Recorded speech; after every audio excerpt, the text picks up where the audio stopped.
नमस्कार दोस्तों। इस वर्ष हम भारतवर्ष में आज़ादी का अमृत महोत्सव मना रहे हैं। इस अवसर पर मैं ऐसे एक ऐसी शख्सियत को याद करना चाहूँगा जिनका भारतीय सार्वजनिक जीवन में असाधारण स्थान है।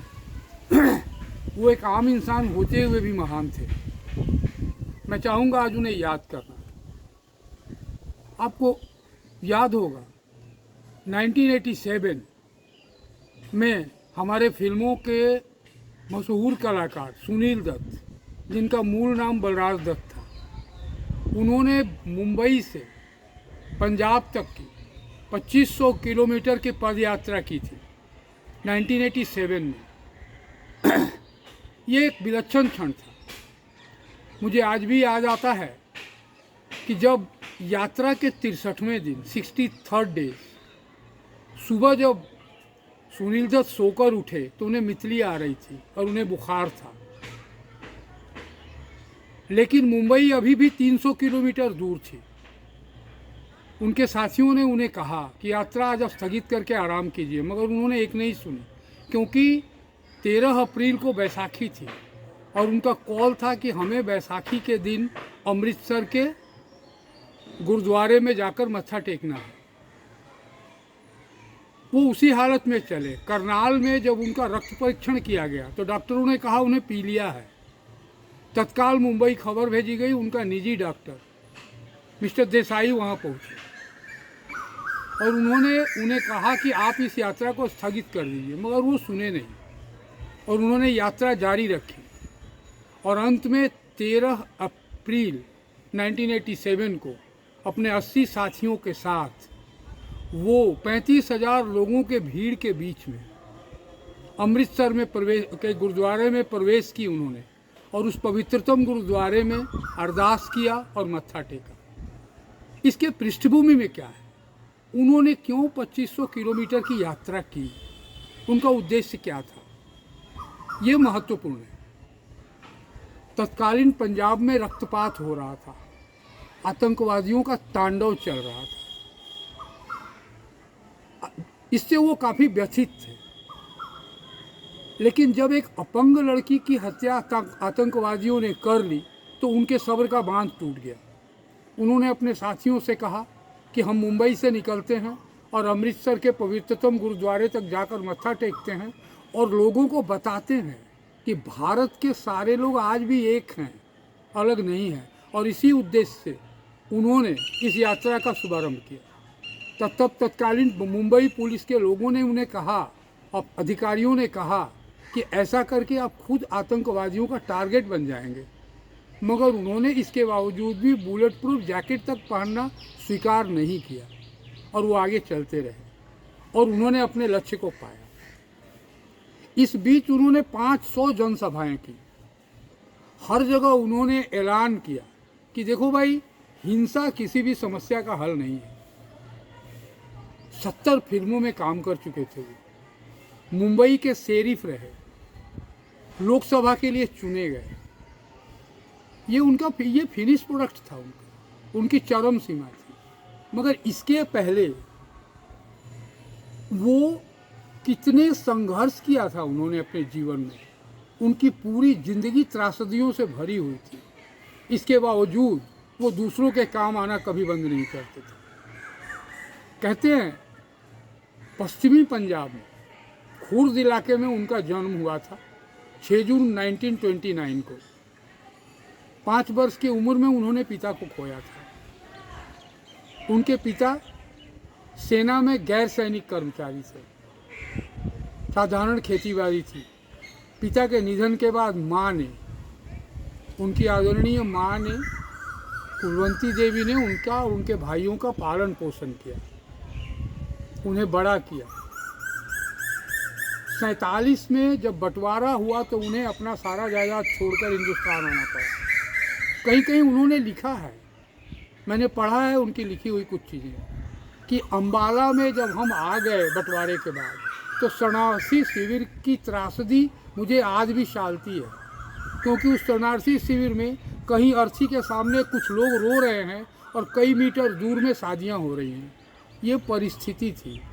इस परिस्थिति में हिंदुस्तान आने के बाद मुआवजा के रूप में उन्हें अम्बाला के पास मंडोली गांव में कुछ जायदाद मिली, मगर उनकी महत्वाकांक्षाएं काफ़ी ऊपर थी। ये चाहते थे कि मैं अपने आने वाले जनरेशन को और अपने माता को, भाइयों को, बहनों को अच्छी स्थिति में रखूं।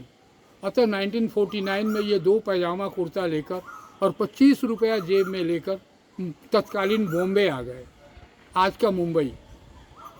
यहाँ इन्होंने बेस्ट में 100 रुपये की नौकरी, Bombay state electric supply and transport, जो बेस्ट में उन्होंने 100 रुपये की नौकरी की।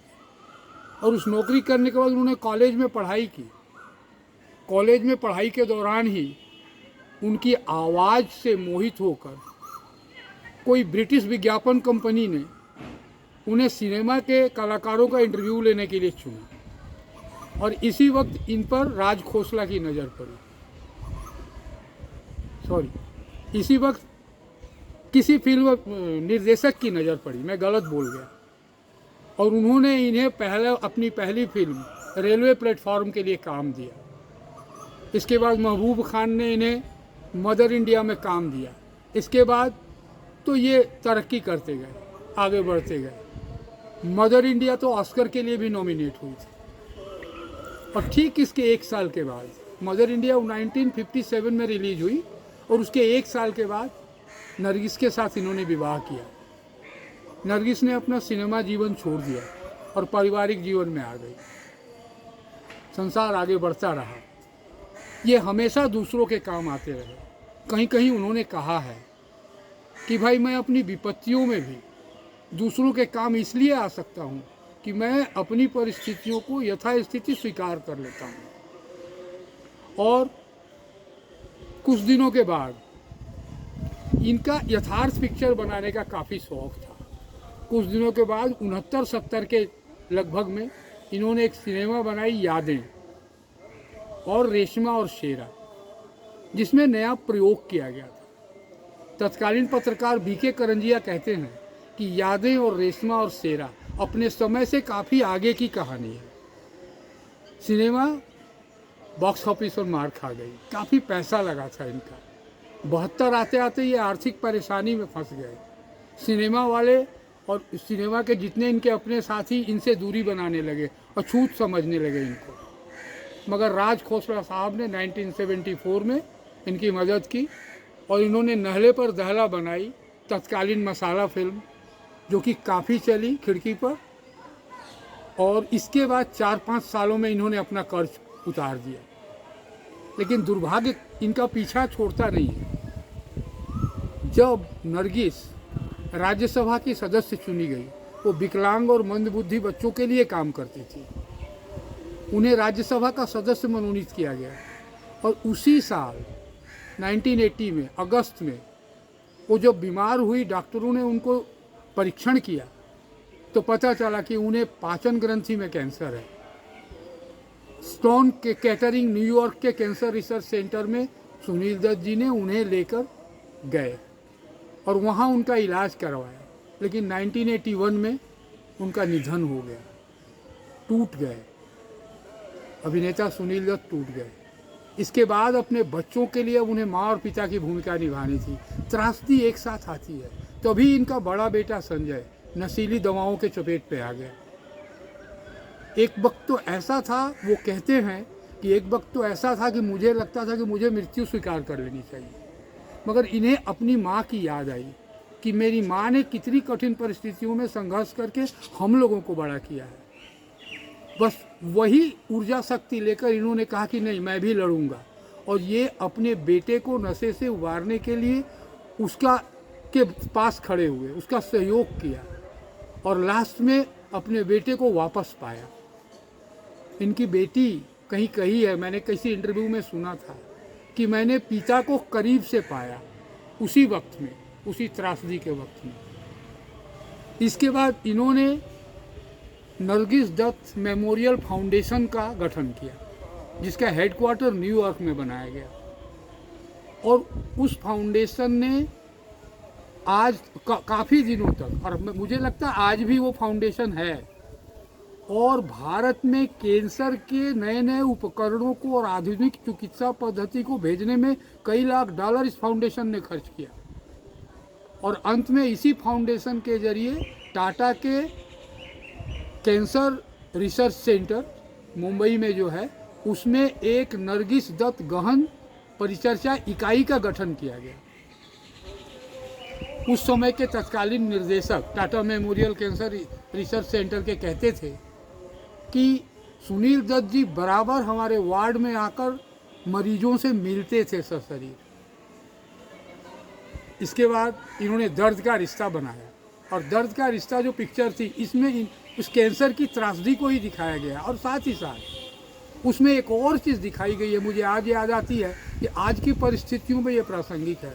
और वो था कि उस पिक्चर में एक हिंदू रसोइया था, एक मुस्लिम दरबान था और एक ईसाई घरेलू काम करने वाला था। हिंदू रसोइया मुस्लिम दरबान को अपने रसोई में प्रवेश नहीं करने देता था, मगर पिक्चर के माध्यम से दिखाया गया कि बाद में उसे समझ आई कि ये सब फजूल बातें हैं और किस तरह ये हर धर्म के लोग एक साथ मिलकर रह सकते हैं। दर्द के रिश्ता में इसे भी दिखाया गया है।